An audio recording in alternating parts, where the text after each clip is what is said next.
financial professional. He helps clients to develop strategies for effectively utilizing real estate, mortgages, and related financial products to achieve a more secure financial future. For the real estate investor or the home buyer, he's able to provide expertise.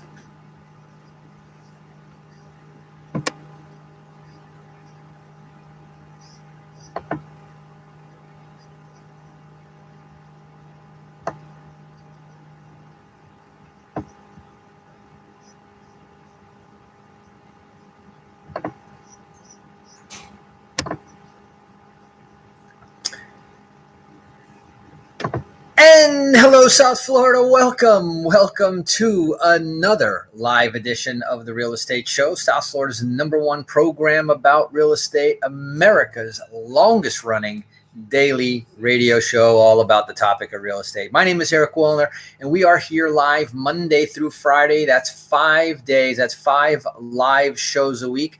We're here at 5 p.m. Eastern Standard Time, and we are here 5 different ways on our AM 1470, on Money Talk Radio, AM 1470. On the FM dial, a couple of stations, 95.3, 96.9, also part of the Money Talk Radio network. All of those are available also on an app. You can check it out on the TuneIn app, the radio.com app, the iHeartRadio app. Even WWNN has an app directly to all of those stations, the Money Talk Radio Network. And another way you can listen to us is on our website. Very popular way. Many of you can remember how to find it. Just go to automaticlandlord.com. That's automaticlandlord.com. Go to the top of the page, and we're streaming there live at 5. Now, if you miss us at 5, you can go to the same place, that automaticlandlord.com website. At the top where you see the tab that says automatic, the real estate show, you can either be there live at 5. You can listen to the post-recording archives on demand 24/7, 365. And you can even download the podcast version of it and take it with you to listen offline. And the 5th way is you can watch us and hear us broadcasting live on our Facebook Live page. Just go to facebook.com/The Real Estate Show. No spaces, no hyphens, The Real Estate Show. On Facebook, if you have an account, just search it that way in the search bar. So either way, doesn't matter with or without a Facebook account, you can join us there, leave us a comment, give us a thumbs up, ask us questions. It's a great interactive way to share the radio show, all of those 5 ways. Now, that's live 5 days a week. If you miss any one of them, you can always play catch up. Yes, we have a mega dose on Sunday night. You can get your daily dose of real estate, but in one back-to-back version from Monday through Friday, starting at 9 p.m. So lots of different ways to stay up to date with the real estate market. And today we've got a great show because we've been talking all this week about the forbearance. We've talking about the evictions, and I want to spend a little bit of time. I've been saying all along that those of you waiting for the so-called proclaimed foreclosure tsunami, good luck with that. And if that's what your strategy is, you may find yourself a spectator on the sideline. Now, I have been giving you throughout the week some really cool tips on where to find great deals. We're going to talk some more about that today. Maybe we'll go into a little bit more detail. And we're going to talk about what we call the zombie foreclosures, or in other words, zombie houses that are out there, so what some of you might just call vacant homes. And these could be big problems for the owners of the properties. We're going to talk about that in today's show. They could be big problems for the bank. And what's crazy about that is it could be a big problem for both of them, as the banks aren't going to walk away, even if the owners walk away. So the banks will find out. Of course, they have all the credit reference and information, so they'll definitely do the damage on the credit. They'll do the damage by way of judgments and foreclosures. So one of the things that I wanted to say is that if you know someone that has a vacant house, it's basically a white elephant in their life, give our station a call.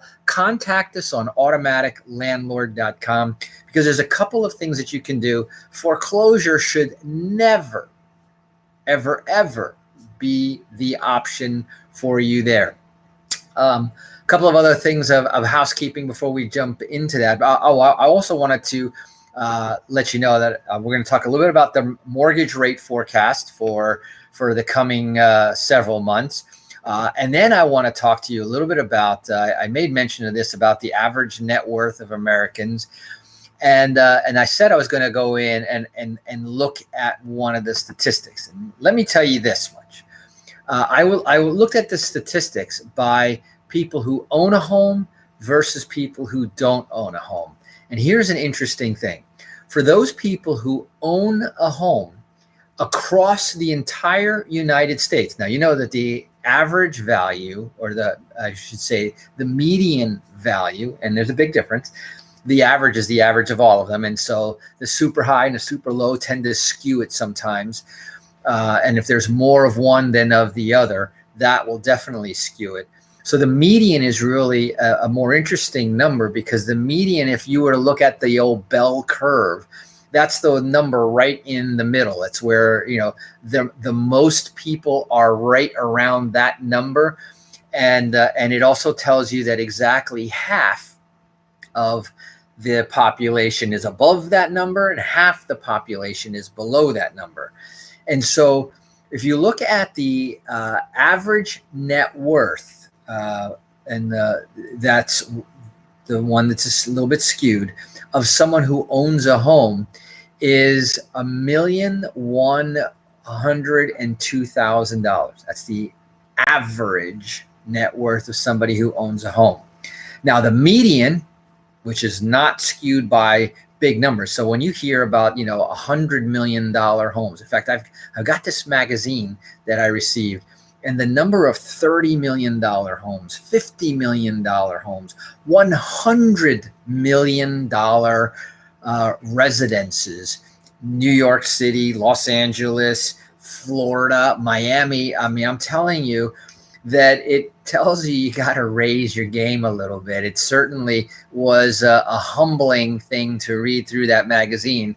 Just when you think you're doing well, there's the $100 million house there just to put you right back in your place. So that's why the average gets skewed anyway.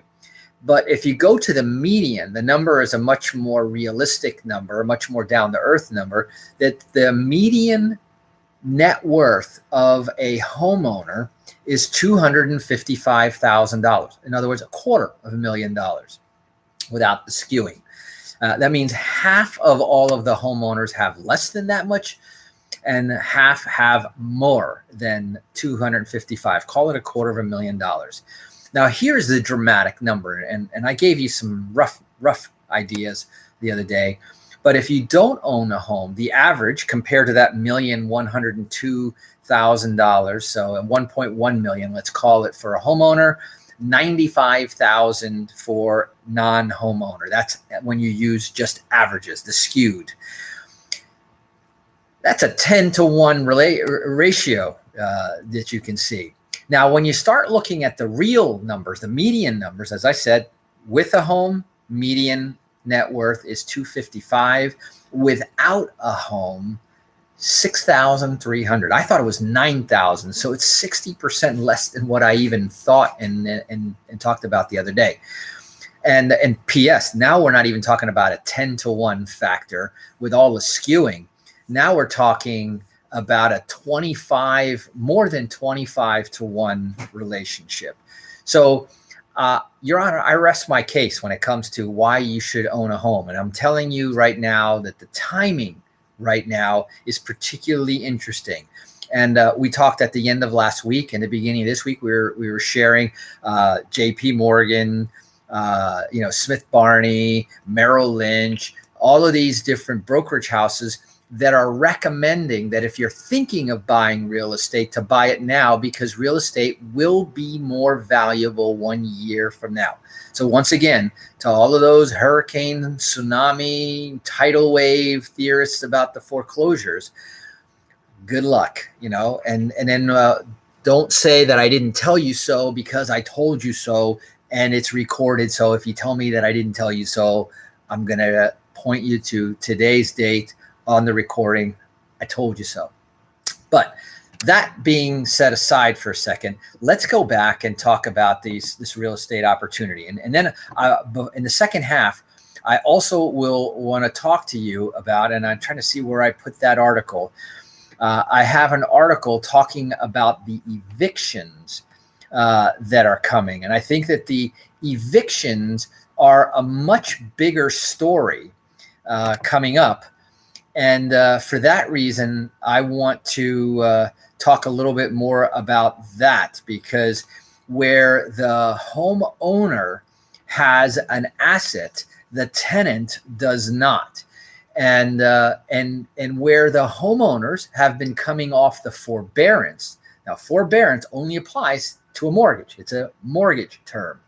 And the people who have been on forbearance or the payment holiday, which was up as high as 5 million, a little bit over 5 million, is now down in the $2 million household range. Whereas in the tenant market, that number shot up to over 10 million, and there's still about that many. I'm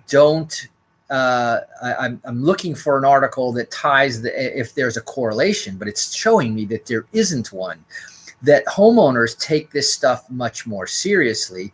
Homeowners are going to be much more protected in the long run, not only because they still have equity in their properties, so they have a cause to fight for. I've mentioned before that tenants don't have as strong of a cause to fight for because they've got no equity in the property, right? They have a liability that they have generated, mark my words, that they've generated, and they owe it. And so what you're going to see is a lot of landlords be filing these eviction, and in many cases, I think they're going to be uncontested evictions. They're going to get the judgments. I don't know how many are going to get money. Now, there is government assistance, and we're going to talk more about that. In fact, yesterday, I was talking to one of my top foreclosure attorneys, and we were talking about that this is really where we need to help more of our landlords that are listening to us out there, because there is a bunch of landlord money. Now, the challenge that we're going to see here is that the landlord is going to need the tenant's cooperation to provide verifications and so forth.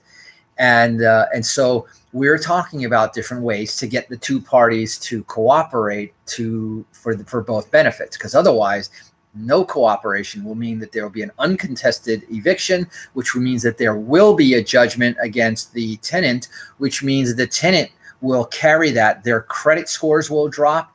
Their ability to rent from anything but a mom and pop who doesn't verify that there's that eviction out there. More credit bureaus are all carrying this information on the credit reports. So it's going to be a mess in that. In fact, so if you want to talk about a tsunami or a problem, it's going to be in that department. But what was also very interesting, and then let me see if I can come back, and I'm going to, probably in the break, I'm going to go find that article that I had.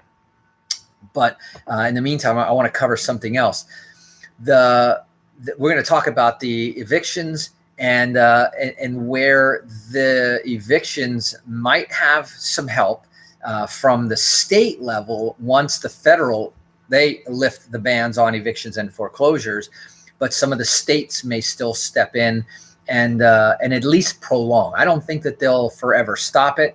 If you're thinking that there's going to be forgiveness, there are programs and plans where the government is providing money to pay it, but don't expect it to be magically wiped out. Just ask the people with all the student loans that were sitting on the edge of their seats thinking that there was going to be this student loan forgiveness. Where's that conversation now once the elections are over? So what a lot of people don't know about is these zombie foreclosure homes. And so when the owners of these, and the reason that they're called zombie is because they basically walked away, and so now the home property is either vacant, abandoned, and it's out there attracting bad things, right? For the owner, it was an expense. They have the expense of the taxes. They have the expense of the insurance. The with or without a mortgage, they have those expenses. If they have a mortgage, it's only all the much more of a burden. They have the repairs. They have the cost of vandalism, and so that's a big deal. Cutting the grass, the leaves piling up in different parts of the country, plumbing problems arise. We saw a lot of those houses right now have major plumbing problems down in Texas, where we had that freeze. Remember that once in a century freeze, the damage from storms, and here we are. We're now officially in hurricane season. So if damage hasn't already happened, now you've got a greater risk of that liability.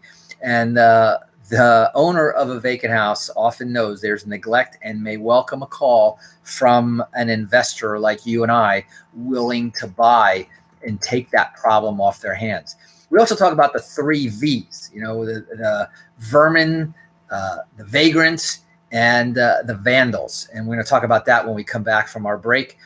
You're listening to The Real Estate Show. It's time for us to hear a few words from our sponsors. So don't touch that dial. Leave it right here where you are, because my name is Eric Willner. I am your host, and I will be right back.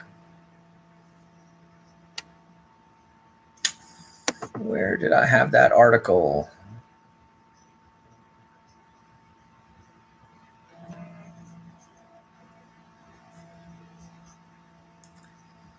Let's see here. What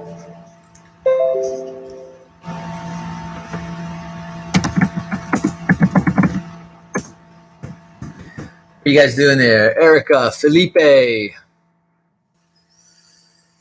Let's see who else we got up down there.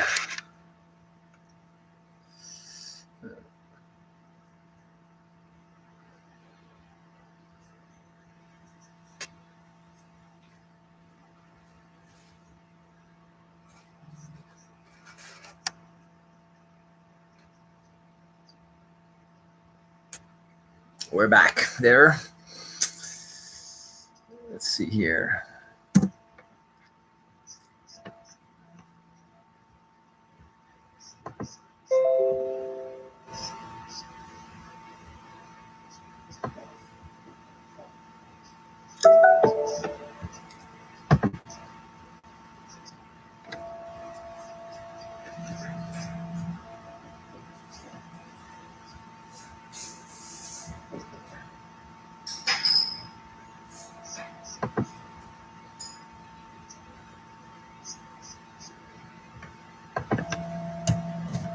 So I got it here for you guys.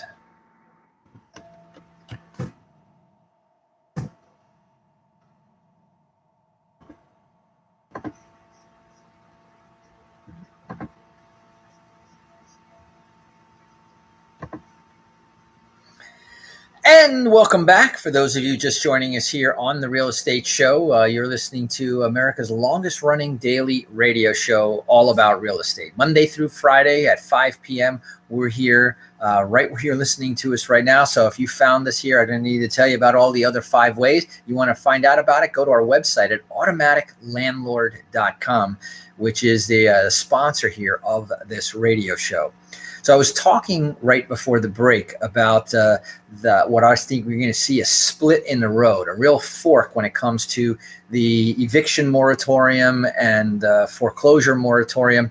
And the Fed knows what their date is, but everyone is guessing right now, officially, the eviction moratorium ends June 30th. That's the official word on the street. There is conversation. I've heard a lot of chatter about it being extended another potentially 3 months.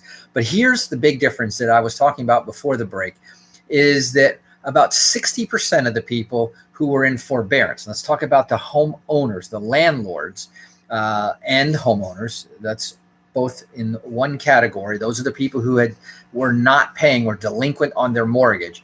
60% of those people have already resumed making the payments. So there's a lot less people in trouble on the foreclosure side right now.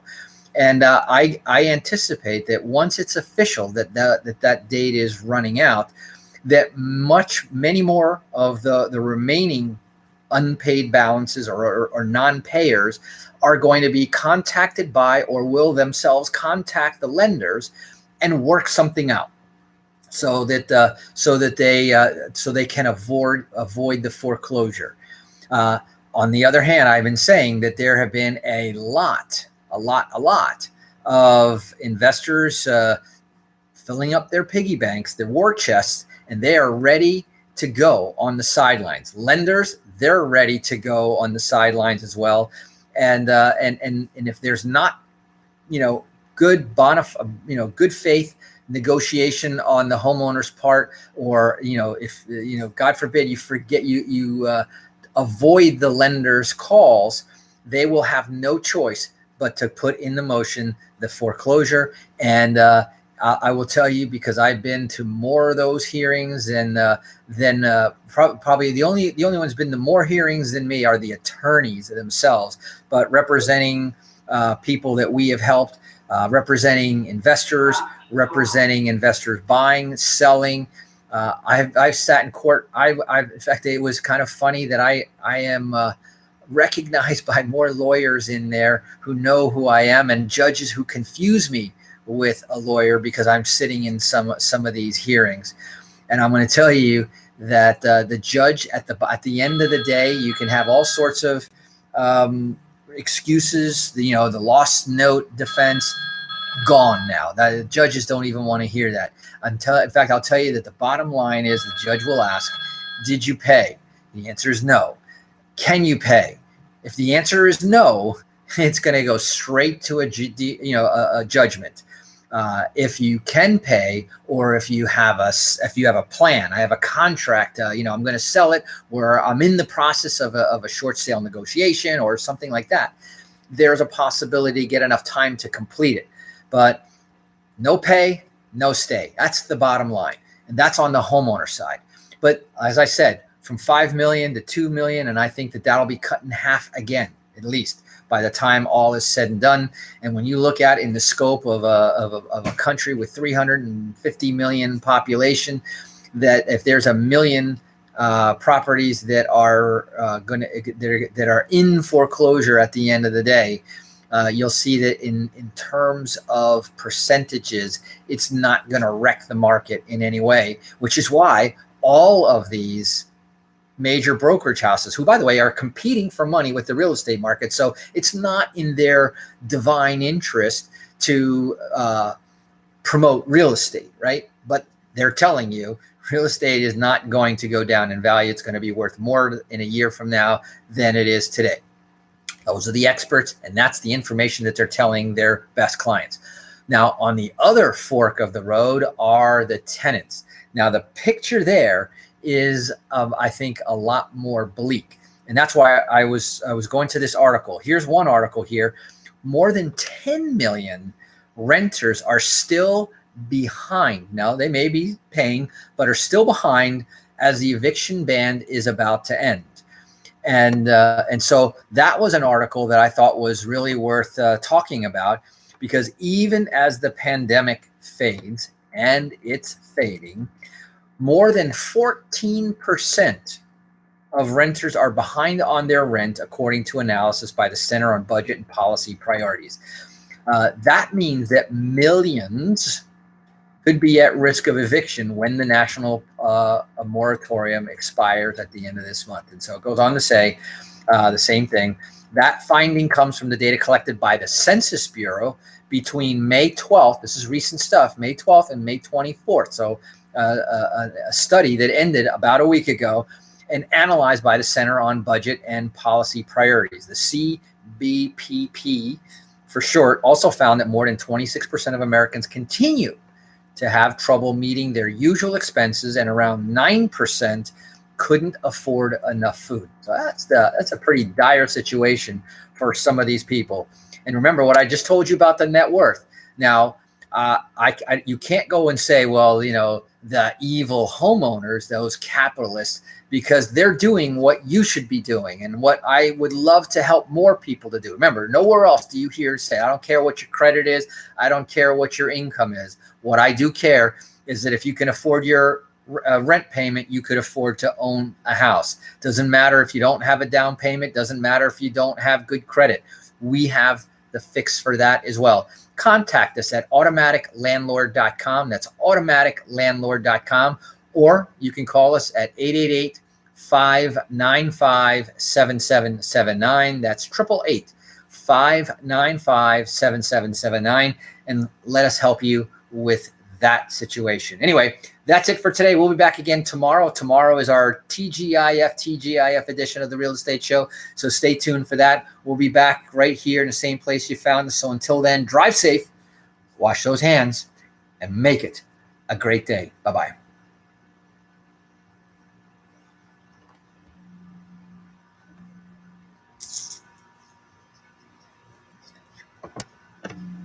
All right, my friend. Thank you.